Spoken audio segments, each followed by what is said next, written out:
Went to school for business, came out, became a manager, and that was busy. And then we started a business at the same time. Evenings, weekends, I'm helping Melinda. I did some installs, furniture, stuff like that. And that got busy on top of life and on top of managing, on top of all these other things. So I started using alcohol to, I guess, numb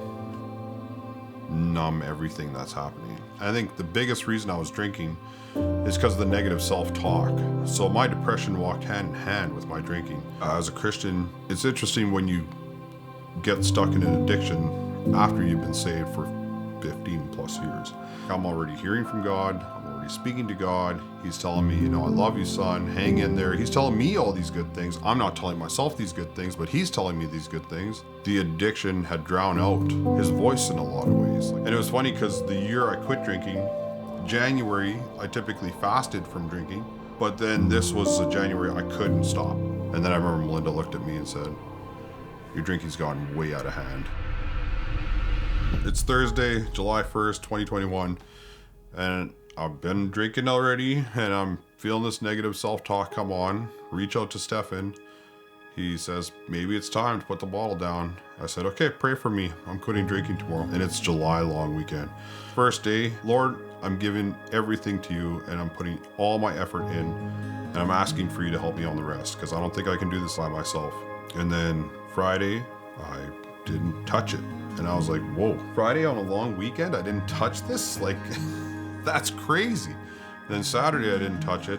And then Sunday, I didn't touch it. And I'm like, this is possible. By then, I was already playing worship music and playing in the evenings because I didn't know what to do other than drink.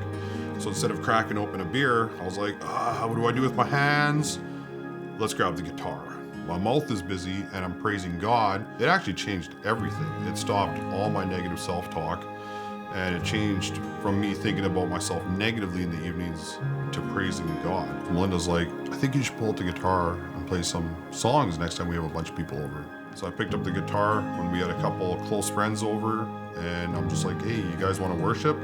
They're like, yeah, sure, let's do it. So it completely changed the way we got together with our friends. It was actually through these worship nights that my oldest daughter became a Christian. The interesting thing is, even as I walked further and further into this addiction, he's never stopped being faithful to me.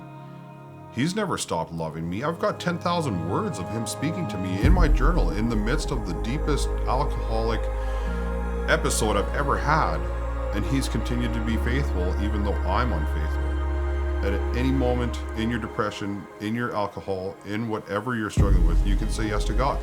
You can say, okay, Lord, I'm going to quit with all my might. And you know what? You might fail. But he's faithful. I did try quitting drinking a couple times along this path and I failed. And then the one time, he gave me the strength to do it, but he also showed me a path.